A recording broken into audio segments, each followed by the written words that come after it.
and welcome, I'm your Codemaki. Steam has just made a pretty massive update that might negatively impact indie developers quite a bit. Until now, indies have relied on the 7K wishlist number. Essentially, if you hit that number of wishlists before release, you will get on the popular upcoming page, which then gives you a ton of visibility to basically the entirety of Steam. Then of course, all that visibility would lead to even more wishlists, would lead to a very strong launch. But Steam has just pushed out an update, a refreshed Steam Store homepage, and if we scroll down, we can see the main difference they've made.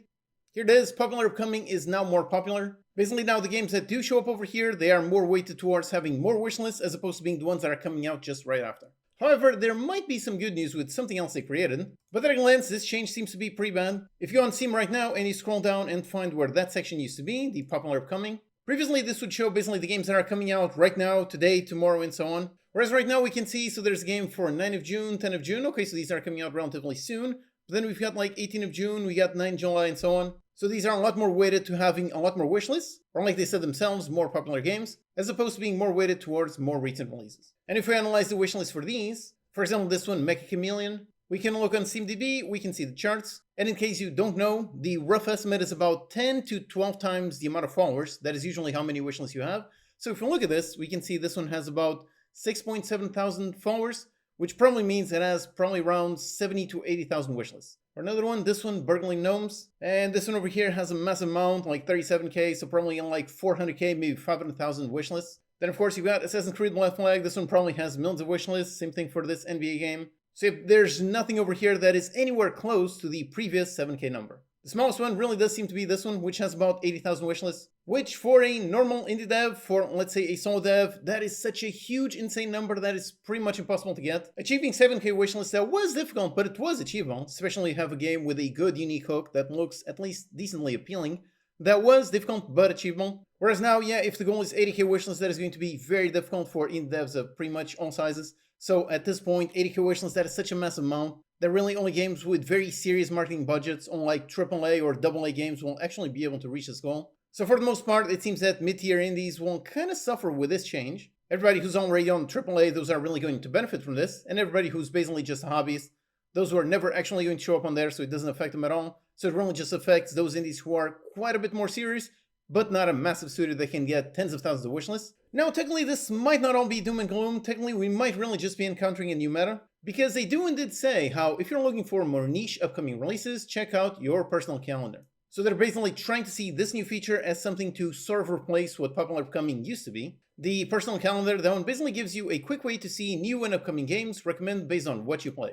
So in theory, it is going to be something very much more targeted towards your particular taste, as opposed to the popular upcoming, which was general, it was reaching everyone. I can say, looking at my own personal calendar, that does seem to be correct. Looking at these, I would say pretty much all of these games are appealing to me. They kind of match the kind of games that I enjoy playing. So at least at a glance, it does seem that this gives out some very good recommendations. And if we look on the upcoming, again, same thing. Over here we have a bunch of slots. And I don't know a lot of these names, but based on the names, I would say they do match up the kinds of things that I would be interested in. So that's the good side of it, which is, so over here we've got some recommendations that are probably much better at actually choosing games that specific gamers will want to play. But of course, while those recommendations might be more targeted, it is still much less, of course, than the front page, which would be mass market visibility. So the question is, will this work or will this not work? So based on this change, it seems pretty much guaranteed that you will get fewer wishlists if you manage to get on what used to be popular upcoming.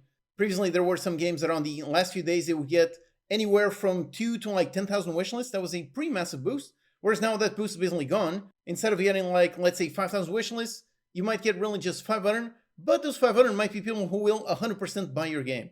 So is that actually going to be better? This is one where we basically have to wait a few weeks, a few months to understand, okay, is this change actually going to be better or is it going to be worse? It seems at a glance it's going to be worse.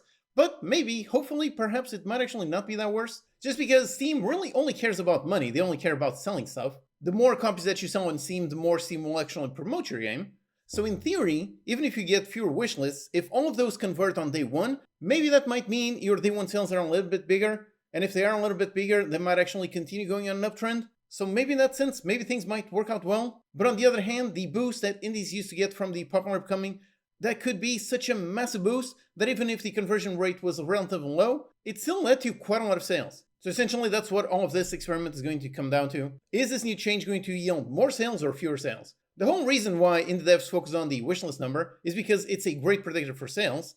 But ultimately, the only thing that Steam cares about is just sales, just raw money, just raw revenue. So in theory, if this change does lead to more revenue for each indie game, if so, this might actually be a positive, even if the wishlist number is actually lower. If this still leads to launch momentum, if so, it might be a positive thing. But like I said, we're only going to have to wait a few days, a few weeks, a few months to see, is this change actually going to be a positive one? Now, in theory, in terms of Steam game marketing, this shouldn't really change too much, just because previously you should do a ton of marketing off of Steam in order to basically get wishlists, and then Steam was basically just amplifying all the attention your game already got. So in theory, based on that, nothing's going to change. You still need to do demos and join NextFest, you still need some kind of community, you still need to do short form, you still need to do newsletters, so you still need all of that external marketing, so none of that has really changed. What changed is just the final boost at the end of your marketing cycle. That one might have disappeared or might have turned into something different, nobody knows. But in terms of practical takeaways, yep, you're still going to do the usual marketing you've always done. Now the only question is, what is going to be the new number that people are going to look for? Are people still going to think about sort of 7K, even though that one no longer gives you that visibility on the popular upcoming?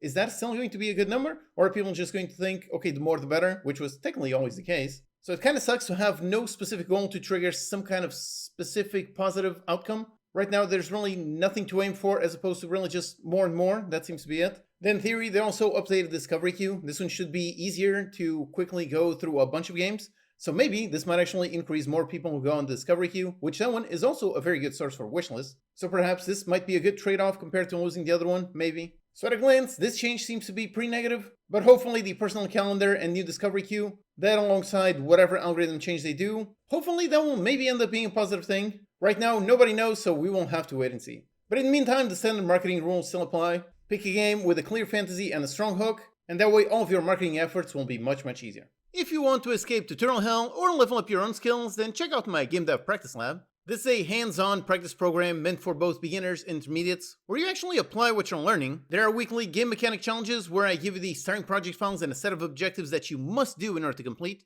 Doing this really forces you to do, which in turn really forces you to actually learn, as opposed to just blindly watching videos where you don't really learn anything. So if you do want to level up your skills, if you want to start doing instead of just watching, if so, then check out my Game Dev Practice Lab with a link in the description. Alright, thanks for watching, and I'll see you next time.